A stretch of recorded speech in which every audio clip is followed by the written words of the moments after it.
Merci beaucoup. Thank you. Thank you very much, Apolina Rychlikova and Sasha Ulova for this movie. This movie is going to serve as a starting point for a conversation about the value of work, what we put in there, what we want to put in there, what we have to put in there. COVID-19 has probably required that each and every single one of us think about these questions, our personal relationship to work. The issue of work was the center stage, maybe not the way it should have been, maybe not as fast as it should have been. So what do working conditions look like in Europe for migrant workers, men, women, older people, younger people, graduates, people who don't have a diploma? What are the new realities of the world of work? What we just saw, short-term contracts that are very precarious in the gig economy. What are the avenues available so that we may break down the notion of work with minimum wages, limit working hours, and maybe a right to laziness? These are the issues that we're looking into during the hour so that we have at our disposal. We won't be talking amongst ourselves for an entire hour. We'll talk amongst ourselves for about 40 minutes and then turn to the floor for questions. So, a few introductions. Sasha, do we still have to introduce you? We spent an hour and a half with you. We know you. You're a Czech journalist. You're the main protagonist of this film. You're a journalist at the Alarm website where your investigation was published following a first investigation about the labor market in the Czech Republic. And recently you received the most prominent prize for Czech journalists, which is the Ferdinand Peralta Prize in the Czech Republic. So congratulations to you on this. Your microphone should be on. I don't particularly like prizes and distinctions, but you pronounced it perfectly well. Well, I did work on it. Right next to you is Philippe Poutou. He was 3 times presidential candidate to the presidential elections. You lost, but you weren't the only one who lost. You're a trade unionist, and it's as a trade unionist that we want to listen to what you have to say. And you are an elected official. You told me it's a little complicated. You've got your municipal councillor and a metropolitan councillor for the city of Bordeaux, and you're unemployed. You're a job seeker, right? Maybe we can come to this a little later on. Right next to you, Adrien Klent. This is not your real name, it's an assumed name. Just in case people want to look you up on the internet, they won't find anything. You're a writer. You work under a pen name. And reading the back cover of your latest novel, it says that you defend an idealistic utopia. You wrote 2 books, Paresse pour tous, Laziness for All, and La vie est à nous, Life is for us. These are philosophical works. You talk about new ways we could organize the world of work. We'll come back to these proposals later on. And then right next to you, Maria Mexi, who will be speaking in English. You're an advisor and a consultant at the ILO, and you're a special advisor to the Greek presidency. So you have a direct line with regard to the implementation of a certain number of labor laws. You teach here at the Geneva Graduate Institute. So that's for the round of introductions. I would like us to start this conversation maybe by giving you the floor, Sasha, because it's the first time that you've seen it. So I'd like you to tell us what you thought about it. Well, in actual fact, after that, I wrote several articles and a book about it, so many things occurred in the meantime, but I do think that the movie showed really well what happened, and when I see it, I say to myself, well, obviously this and that are missing. That's absolutely normal, but I do think that it's a good reflection of the different types of work that I did and the atmosphere at work, what it did to me, how it changed my life, how it changed the life of my family. So I think the film is good, but you still have to read my book, nonetheless. Has it been published in English? No, not yet. Maybe later. When was it filmed? I don't quite remember. My father passed away about 2.5 years ago. So when was that?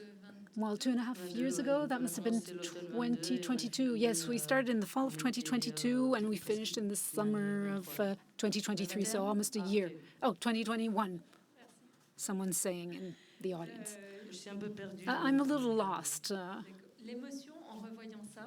What about the emotions when you saw this? Well, I cried during the funeral. I don't remember when it was, but it was very painful for a year, and now it's better. And looking at the footage towards the end of the movie, you wanted to tell me lots of things about your relationship with these people. Yes, I had a hard time leaving. I always used an assumed name because I felt it would be easier to leave because it wouldn't really be me. It didn't quite turn out that way. I was right next to you. I wanted to tell you the relationship I had with the family afterwards, what's not in the movie. It's very close to my heart. And for my father, I wanted to say that my father was sick. He'd been sick for 10 years. We'd taken good care of him. Me, my mother, my brothers a little less maybe. It was mainly my mother and I. It was, I spent a lot of time taking care of him and observing people who were alone, women who were alone because they didn't have family or they had family and they wouldn't visit. If family was there, it was better, but it was very painful when I saw that they were alone.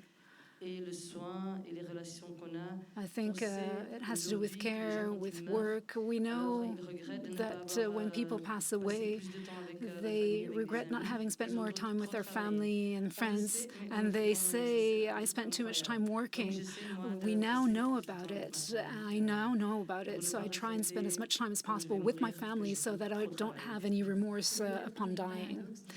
Yes, that may be one of the paradoxes in the current world of work. It drives us away from our family, and all the while we take care of other families. That brings us to Adrien Clint. Now, Philippe Poutou, you know the world of workers very well. You spent 23 years in a Ford factory. What distinguishes your professional experience in a factory from what we saw on screen? Good evening, one and all. Well, the difference is that it's more serious. It's more tragic, more precarious. It's weaker, it's more fragile. We see the damage done by the economic evolution of a continent. It affects the entire European continent. And we see how far we've backtracked. The movie tells about the difference between Eastern Europe, which is poorer than Western Europe. There are people who, to earn a living, have to move away from their home country to go to a richer country where they can find jobs. So it happens at continental level, but it also happens within a single country. We all see these different levels of social welfare. You go from the most protected, the most privileged, to the most precarious. And the most precarious are very often the migrants, immigrants.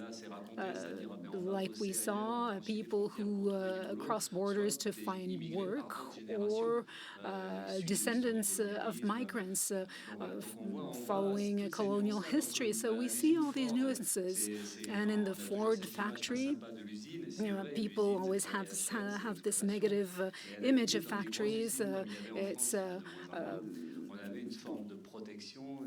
work on the production line, and yet we were protected. We had higher wages, and yes, working conditions weren't great. They were sometimes complicated, they were sometimes difficult, but yet we worked. We had a contract, we had collective bargaining to fight against employers who were trying to renege on our rights, on our salaries.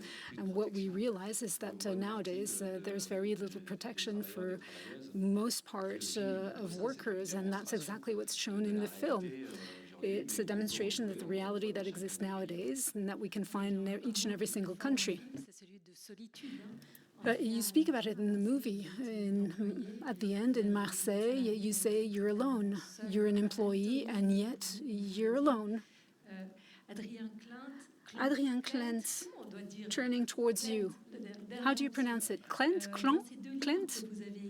In the two books you wrote that challenge the status quo and offer potential solutions, you come back on the history of work relationships. Watching this movie, we're 120 years before what you're describing, right? Well, you spoke about a vicious circle. It's a little bit like that. There have been social gains in the course of the 20th century, and it's very striking. Philippe explained it very well.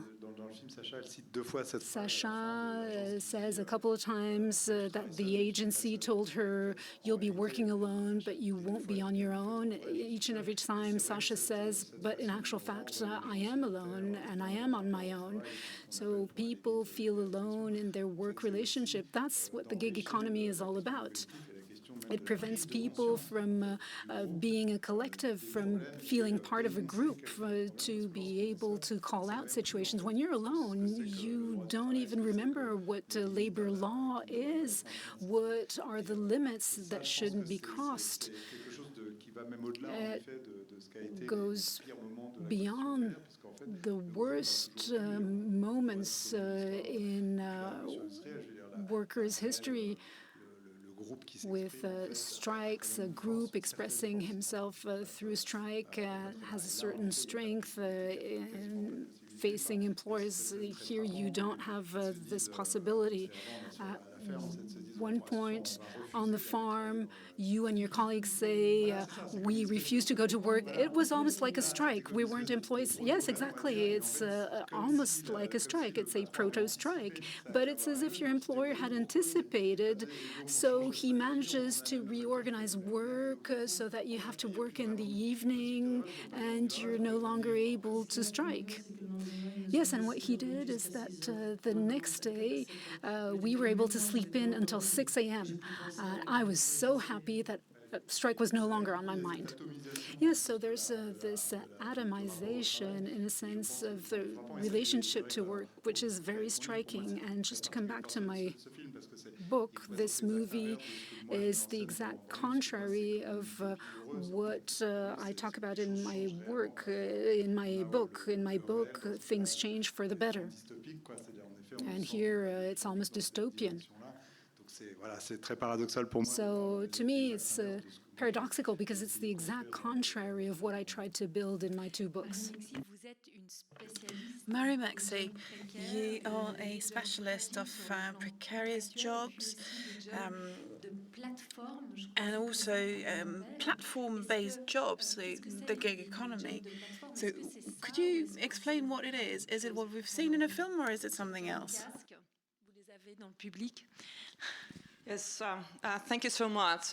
Actually, I would like to start by congratulating. I'm not sure if Sasa, if congratulations is the appropriate word. I feel that, more than congratulating you, we owe you our gratitude and our appreciation for bravely uncovering uncomfortable truths.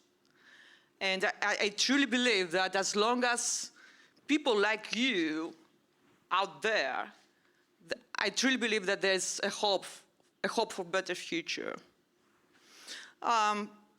it is a powerful movie. It's a powerful film, a documentary that actually sadly confirms the findings of our research work. I have been working quite a lot in the area of the gig economy, of course, but also in the area of labor migration.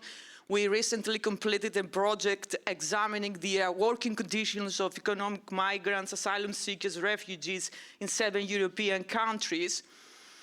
And the situation is the following. In Europe, we have something like 87 million international migrants. 10 million are what we call non-EU nationals, falling into the category of essential workers, meaning that they perform jobs that are very critical to the basic functioning of our societies. And what are the issues? The issues are what we have actually seen.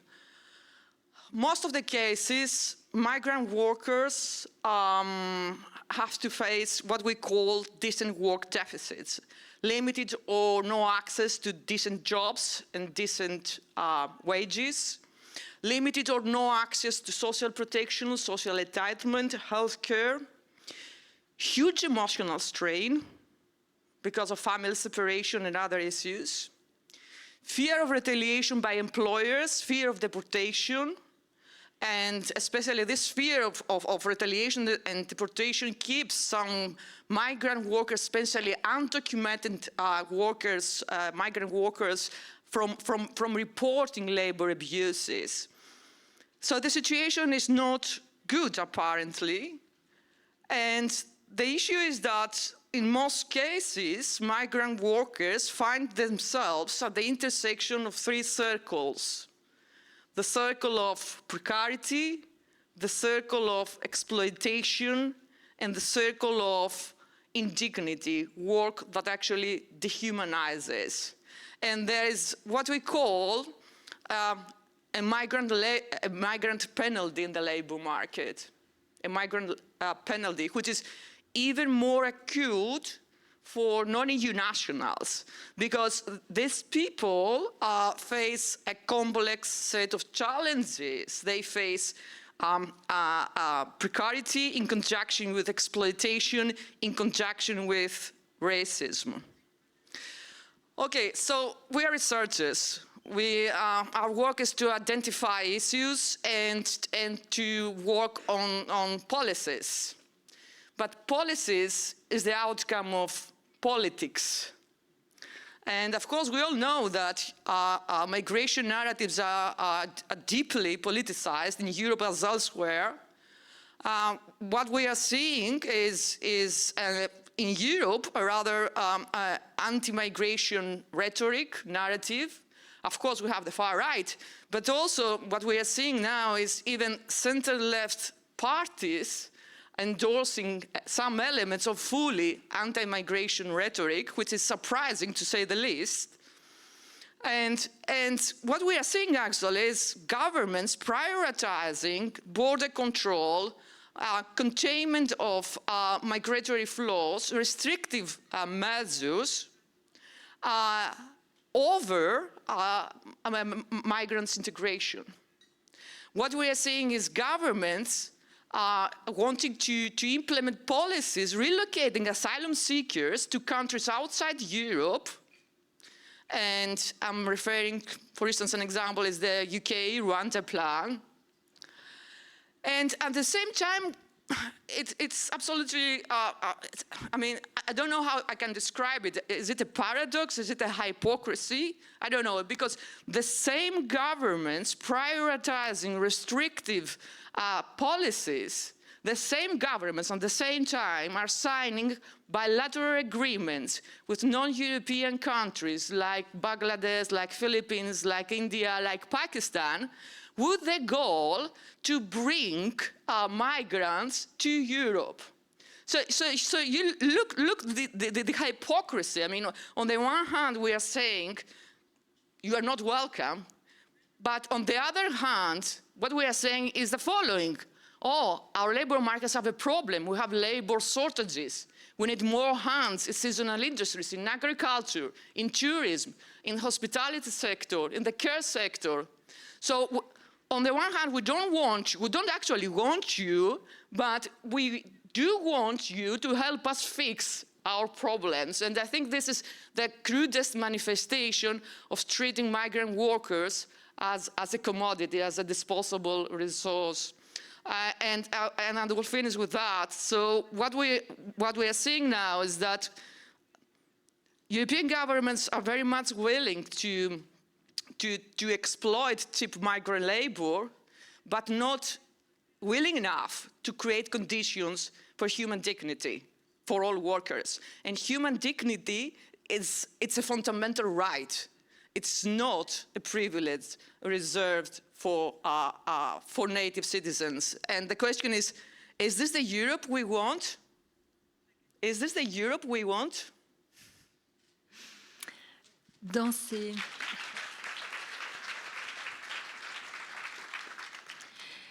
Les gens qui soutiennent traditionnellement les travailleurs pour revendiquer auprès des États des meilleures conditions. People who tend to support workers traditionally are unionists. So, Sasha, in your journey, have you encountered any unionists? Well, before I started this project with Paulina, we did a project in the Czech Republic, and I worked as a local in factories. I used to sort waste. I did 5 different jobs, all in all. And there I heard about unions, but it was something very remote. But for this film, no, because we were not employees, so it was impossible to unionize. And I even asked the question, how can we organize, how can we create a union and that sort of job? But if you're not an employee, you cannot join a union. So the message is those people are not employees, and the state knows very well what is going on, because they didn't even look at us, and they made sure they didn't even ask us a question. In Germany, in Western Europe, I'm sure they know that people working in agriculture, with the elderly in the food sector, or with hotels, in the hotels business, everything would be more expensive. And what about the unions now? I think unions should look into all that. I've been saying that for a long time. It's not because you're sitting next to me. I fully agree with you. There's the whole thing makes sense. It's very logical the way it unfolds. Now, transnational companies find it harder and harder to make profit, so they don't want to pay more, so they will try to undermine the rights of workers. So in that context, there's a lot of pressure. It's not just economics, it's a political problem, and the economy is a consequence of a political struggle, which tends to be more and more in favor of the employers. So we have to get organized. Their narrative is that there's a crisis. We need to lower the wages and wait until the crisis gets solved. But the problem is that the crisis worsens. So unions are also getting weaker. More the workers, or the working class, is getting weak and divided and more isolated it gets, the more unions become brittle and fragile as well. They're less strong, less confident, so they can claim less. And as a unionist, we have no choice but try to limit the losses. And we're getting used to this trend. And Adrian's book, it's not your real name, but yeah, in Adrian's book, it's very interesting. You know, you have to imagine the opposite. The issue now is that we lack inspiration, and we don't dare dream anymore. You know, we keep hearing that there's no other choice. We've seen it with Thatcher, with Reagan, and now everything is going backward. But how can we turn things around? How can we find confidence, regain confidence? Solidarity is important, because in Germany, the unions started working with people who worked in with Skoda, and thanks to them, now the factory workers working in that factory have very good wages. They make a lot more than I do because they're supported by their German colleagues. And I think solidarity is key. It's very difficult, of course. It's much more difficult than in the 19th century. Well, I used to work for Ford, and Ford is headquartered in Germany, and the unions in Germany at Ford, when there were factories closing in the UK or in France, German unions had learned to protect German factories and let the company shut down the other plants abroad. So everybody is trying to protect their own little business, basically. We have to rebuild the left. I don't know what the situation is like in Switzerland, but we need to rebuild the left. All right, well, let's look at what we can hope for, because we have a novelist with us, Laziness for All. That's quite dreamy. These books tell the story of Émilien Long. Émilien Long, that's how you pronounce it. Émilien Long, who is a Nobel Prize for Economics. He lives in a cabin close to Marseille, and he's bored in times of COVID, so he thinks that he could trivialize his work and make a proposal of a country where you would work only 3 hours per day. So that's how the book is organized. Society is organized in the book, and his family is encouraging him to run for president in France. But there's a second volume, so might not be a spoiler, but he ends up running for president and becoming president. So then he has to apply measures that will lead to change in society. Where does this idea come from? Well, there's two stories in one. There's Émilien Long's project, which is based on Paul Lafargue's book, Le droit à la paresse, the right to laziness. He was Karl Marx's son-in-law and wrote this book at the time, The Right to Laziness.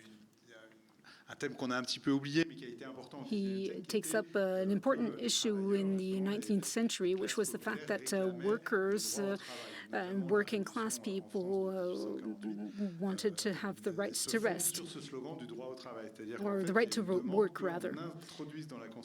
In the Constitution, they wanted to introduce the notion that each and every single individual had the right to work, so that people be lifted out of poverty and misery because they were earning a wage. Lafargue in 1883 is opposed to this. It's the exact contrary in his book. He says you need to claim the right to laziness because work is exhausting.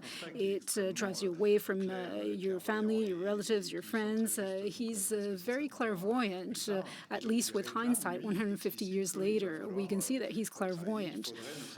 He thinks that, yes, we should work, but not for too long. And this entire idea was taken up during the 20th century by many authors, including economists, Keynes, for instance, who worked on currency. He wrote a text in 1930 talking about work ethics, and the fact that it was at the time impossible to decrease the workload or working time. But once GDP increases, it will be possible to reduce workloads and divide them by 3. So it's an idea that was taken up on a regular basis during the 20th century. Now, the idea of this book came with my friend Isabelle Cailletti. We wanted to write a book about this, and then working on the topic, we realized that there was a lot that we wanted to tell about this notion, so we decided not to make it into a graphic novel, but to make it into a full-fledged novel. So we've got this economist who updates the notion of right to laziness. We've got the technical means, we've got enough wealth, at least in a country like France. I can't imagine what it must be in a country like Switzerland. We produce enough wealth to share it with everyone, decrease dramatically the number of working hours per week to 15, 10, 3 hours per week, and we can tax the highest incomes enough so that we can redistribute that wealth. I talk about the presidential campaign, someone who's not a politician but who wants to run a campaign the way he likes. He's got this project to decrease working time, but there's everything around this, taking into consideration people's needs, environment, solidarity. And we follow his journey all along these 2 years. And there's also a whole reflection about the word work, remunerated work, the way we understand it. It leads us to think about what does it mean to work? Does it mean taking care of people, of our family, of our relatives? Does this deserve a salary? I see Maria Mexi sitting right next to you. You were nodding. And as I said, you're an expert, an advisor on labor law at the ILO, the International Labour Organization. What do you think about this kind of a proposal? It tends to make us smile. Does it make you smile? Do you think it's in the realm of the possible? The right to be lazy, right? This is what you are referring to. Okay. What we are seeing in the labor market now is a tendency towards reducing working time, and there's this proposal for a 4-day work week that has been experimented. There will have many companies and countries experimenting with that scheme, a 4-day work week. There have been pilots in the UK, in the US, Canada, Botswana, Japan. A new pilot will be launched in the Dominican Republic. So the idea with this scheme, although there are variations, but the idea is that it involves the following. Workers are being paid 100% of their salary, so there's no pay cut, for 80% of their working time, in exchange for 100% of company productivity output. So it's the scheme 100/80/100. So workers work fewer total hours, but the thing is that companies need to maintain their current productivity levels. How does this sound? En fait, justement, ça c'est dans un schéma. Well, that's in a system where you don't touch anything to the global economic balance. You maintain the focus on companies. You say they work less for as much pay, so they need to be more productive. In my book, it's not quite the same. We try and find other resources. We don't require people to increase their productivity, multiplying it by 2 or 3. They keep the same productivity level, but we find resources where they can be gotten. There are many ways to get more resources, and then there's this notion that you need to switch, and that's something that we've got to speak about. We talked about the left, and we need to talk about degrowth. We need to challenge the societies in which we live, where there's excessive growth. There's way too much growth, and we need to put a brake on it. We need to decrease this kind of productivity that is vain and that we've been stuck in for decades. We've seen the limits. There's the environmental crisis, climate crisis, biodiversity that is dropping, and that's because of this productivity. Philippe Poutou, did you want to react? Maybe Sacha first? I was first, yes, I was first. I just wanted to come back to the notion of productivity. We've got very low wages. When you say we, Czechs, Slovaks, Hungarians, food is more expensive in the Czech Republic than in Germany. So we earn 3 times less, but we pay more for food. And we pay just about the same for lodging, for electronics. It's absolutely unbelievable. And when I say in Western countries that we've got low wages, they say things are cheap. Yes, restaurants are cheap, that's true. People are paid very low wages in restaurants, so it's true that restaurants are very cheap. Tourists get the impression that everything is cheap in the Czech Republic, but it's not true. And to come back to the issue of productivity, things are done in the Czech Republic where productivity is very low. Products are then brought to Germany. The Germans affix a little sticker on the product. Then the product becomes a German product, great quality, great productivity. Those who really manufactured the product, they've got a very low productivity. The Germans have very high productivity. So productivity can mean everything and anything, but I'll keep it here because I could speak forever. Philippe Poutou. Well, yeah, there are many things to say about that. The first thing is I wish I had read the book. Maybe I would have won the election if I had. Well, there will be other elections to win. Well, I did send it to you on time, in 2021. You still had 1 year to read it.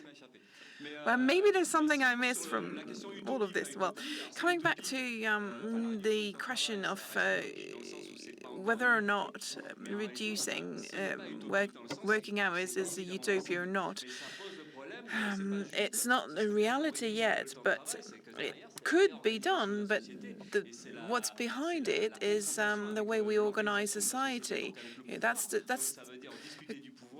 a confrontation with power, so that requires a discussion. Who controls, who does what, who decides, that's questioning the system.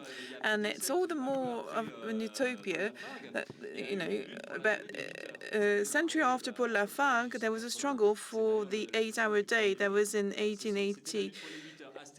That's when we started celebrating the 1st of May.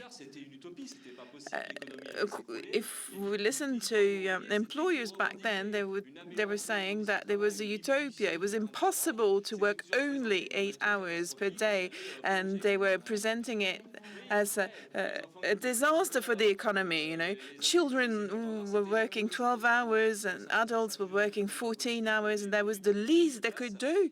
But this whole thing, it's a class struggle. Even in 1936 in France, their claim was paid wage, and employers back then used to say that the whole society would collapse if people had paid wage.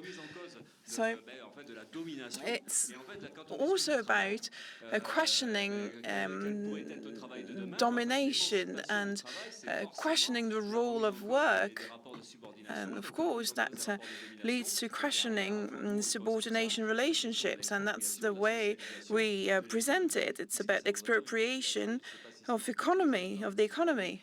Maybe it's in the second volume, but if I run again for president, I will read your book and I will make sure that it feeds into my program. But it's all about getting organized and workers taking control of the economy. So it sounds like a utopia now because we are not in a position to impose that, and that's what is lacking to the left and to unions these days, being being aggressive and fight for all of this.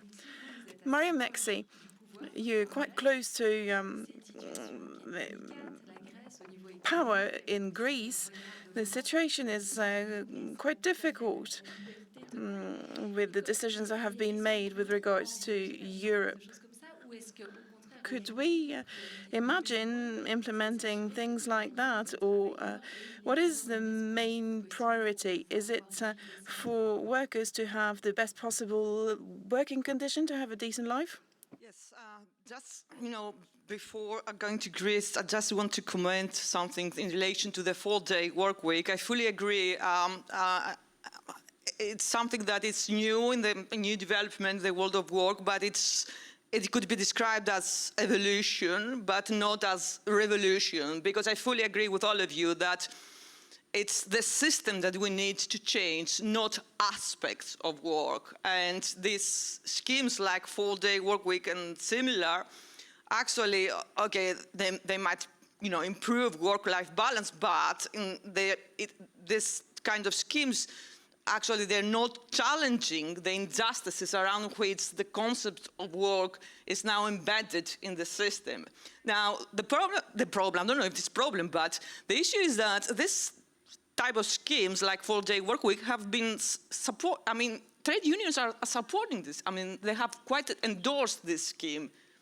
Are we missing something there, Philippe?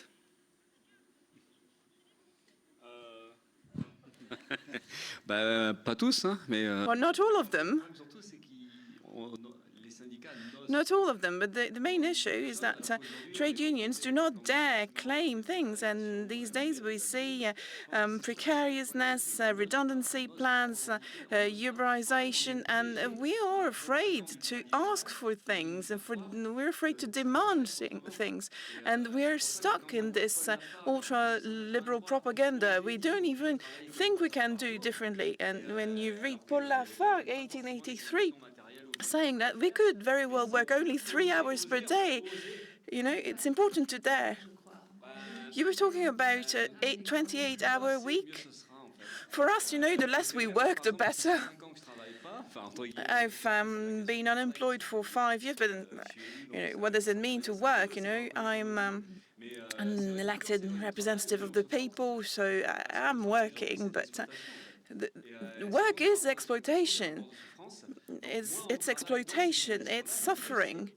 So under those conditions, the less you work, the better. 28 hours, 26 hours. What I find scary is when we hear people at the government, they keep saying how much they work, how many hours they work, but we would like them to work much less, to cause less damage. In your book, your president works a lot, he works 15 hours a week. Well, yes, he works a lot, but he is working to decrease working time. I would like to bounce back on what Philippe has just said.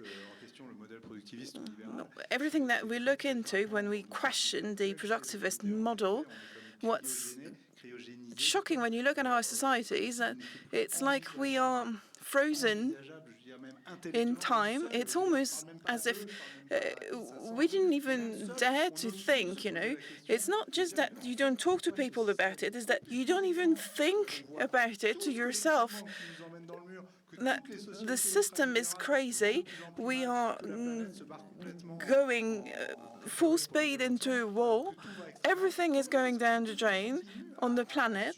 So why do we continue to agree to that dogma, merchandisation, liberalism, the invisible hand of the market, all those dogma, you know?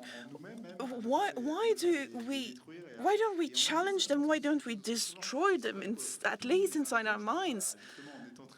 And we're all very different. We are four very different people working in very different spheres of work, but our role is to open up to new possibilities. You know, when Philippe talks about 1936, it's wonderful. You know, in Volume 2, there's a parallel between 1936 and the election of the president in my book, but there's so many things that have changed, but today we're just fighting back. We're waiting for something to collapse, whether it be our rights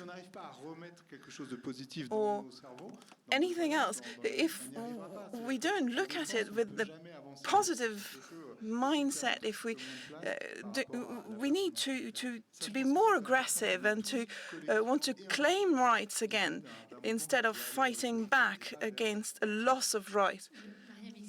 Maria Mexi, I asked you a question about Greece, and I see that we're running out of time, and I wanted us to listen to questions from the audience, but you're close to the power in a country. What can you tell us about it?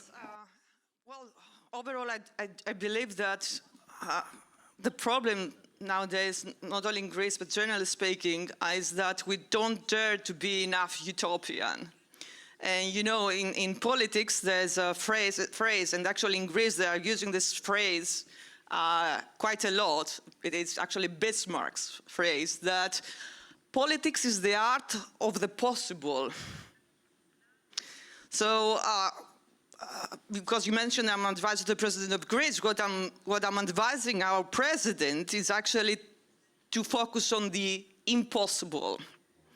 And I'm saying this because Greece is a country that has suffered a lot all these years, going through a very an economic crisis, harsh economic crisis, harsh austerity measures. We are a country that we are now recovering, but because of austerity and other issues, we have child poverty around 27%. We have one of the highest rates of youth unemployment, a risk of poverty and social exclusion. So what I'm advising our president is to focus on the realities of those people, of those groups of people, groups of workers for whom decent work and decent living looks unattainable, but we need to work hard to make change happen. And actually, I do believe in the power of utopian ideas, and we have quite a lot of examples. If you look back in history, I mean, we have the universal suffrage, we have the abolition of slavery, a big historical change, big historic victories. So I do believe in the power of utopian ideas, but at the end of the day, I do think that the power lies in the people. So if you, like me, believe the power of utopian ideas, they go talk to your governments, go talk to your parliamentarians, and make things happen.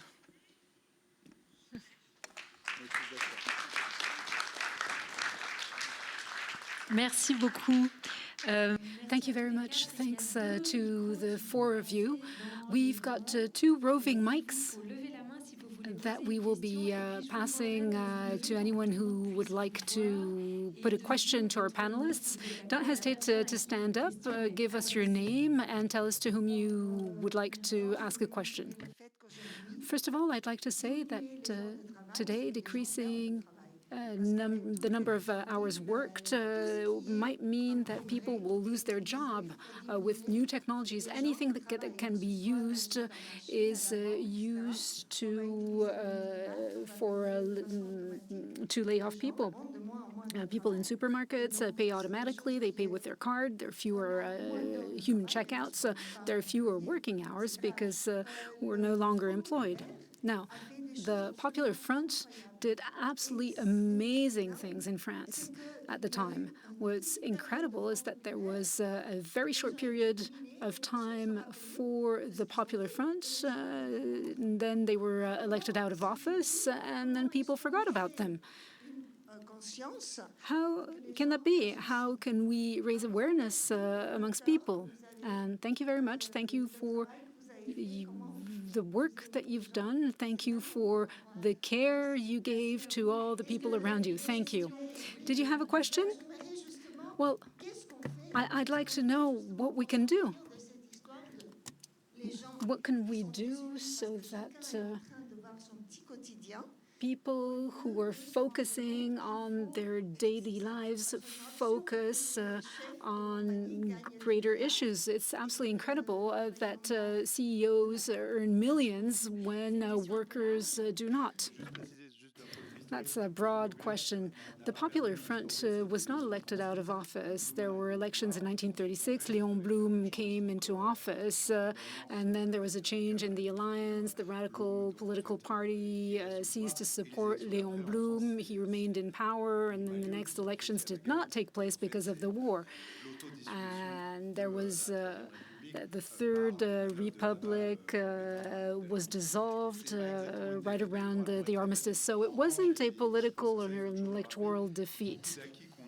But a lot of the social gains of 1945, and that needs to be reminded, came from the Popular Front, and Léon Blum were initiated by him in 1936.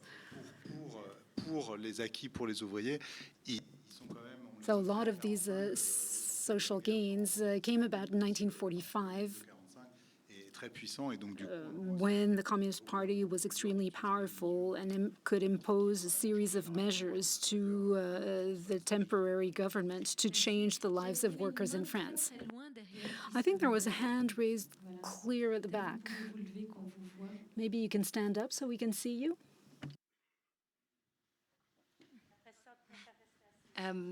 Bonsoir et merci. Good evening to you all. Could you maybe stand up just so we can see you? Ah, si vous préférez. Non, je préfère rester. No, I'd rather sit down. D'accord. Je voulais déjà. Well, first of all, I wanted to thank Sasha for this movie. Ouais, et j'étais tout le long très curieuse de savoir. I was extremely eager to know how it was possible to show the footage of all these people working with you, especially those who were working with you in Germany. I was wondering how you were able to show this footage. How can you show footage of people who did not know they were filmed? That's the filmmaker who solved this issue. I saw the movie for the first time here, but she's the director. The people I showed are people who were very close to me, and I'm pretty sure if I had asked them, they would have said yes. They're really anonymized in the film, in my books, and in my articles. That's what I do when I write. I don't know about the movie, though. I'm actually not the director. You see me a lot in the movie, but I'm not the film director. Thank you very much. I think there was someone in the fourth row. Bonsoir. Good evening. Merci pour tous les apports. Thank you. Thank you very much. Thank you for the movie. Thank you for your contributions. I'll try and not waste your time when asking my question, but there's this book, The Right to Laziness.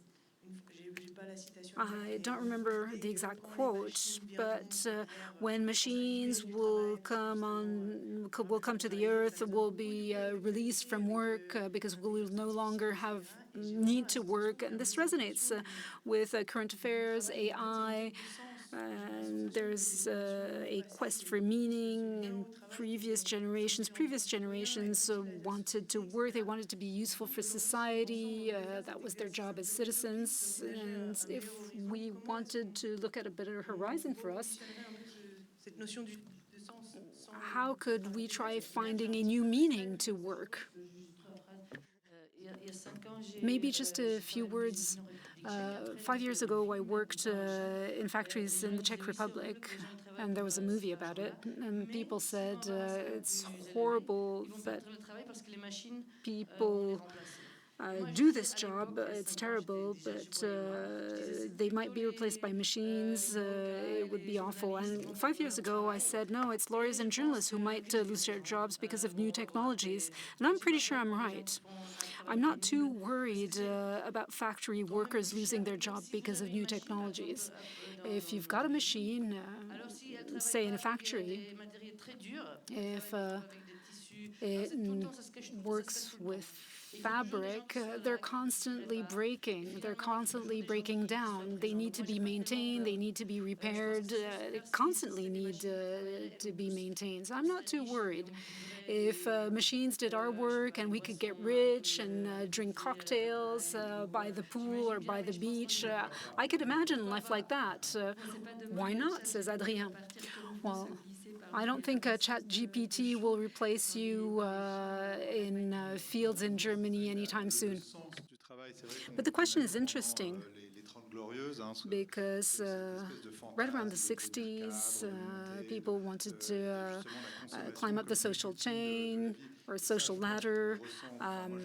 They wanted to become an executive. They were ambitious. And this is not the case with newer generations.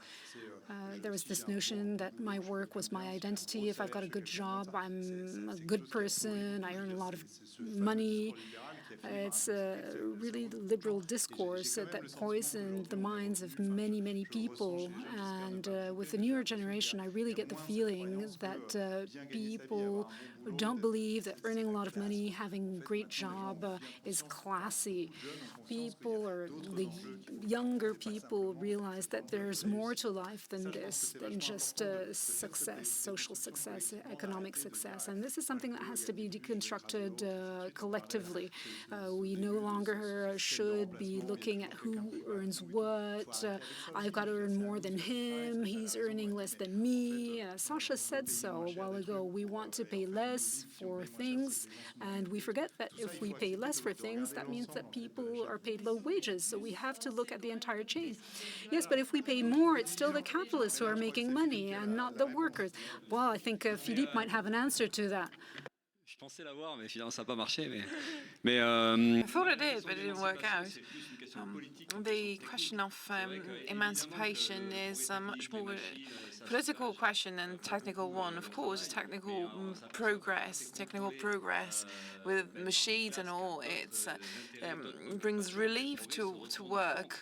But the issue is that there's a class that works against the interests of workers. So there are redundancies, and all of this boils down to the way society is organized. It's a bit like the climate crisis. Many people think that the solution is in technical solutions, like carbon capture and all of that. But the thing is that there won't be any technical solution to it. It will be about sharing work and degrowth and questioning the way society is organized. The society is now governed by cynical capitalists who don't care about the future of the planet. They don't care about social rights, and they continue to extract fossil fuels from the ground. And that's what they're trying to make us believe, and they're trying to make us believe that we're stupid, we're dumb, and we don't understand how society works, and we're so lucky to have people like Bruno Le Maire or Emmanuel Macron on TV explaining to us how the world works. I'm sure you have, those are French people, but I'm sure you have your own people in Geneva or elsewhere who go on TV and advertise for capitalism, but we don't need to reinvent the wheel. There are plenty of ideas in the past, and the way struggles are organized, we need to look back at our own history. And I will conclude on this. Nobody has a solution, because we're all lost and because we're disgusted, and sometimes resigned and despaired by the way the world works these days. But everything is about the downtrodden. The downtrodden. At some point, they got organized and they turned things around, and that's something that we've lost, this capacity for resistance, because collectively it doesn't work anymore. This is why we need to learn about. We need to learn from history. We need cooperation, solidarity. We need ideas, and we need to feel strong again to change society. Well, it's easy to say, but it's already something to say it. I can see one raised hand. We still have 56 seconds, so we'll take the question. Good evening. I'd like to thank the speakers. Thank you for this debate. We're talking about age. Do you think there is a difference between generations in the way work is perceived? Because I think when I talk with my parents about work, for them it's about you work and you shut up and that's it. And when I discuss the question of work with my friends at university, it's about flourishing and enjoying what you do at work. Well, when I published my book,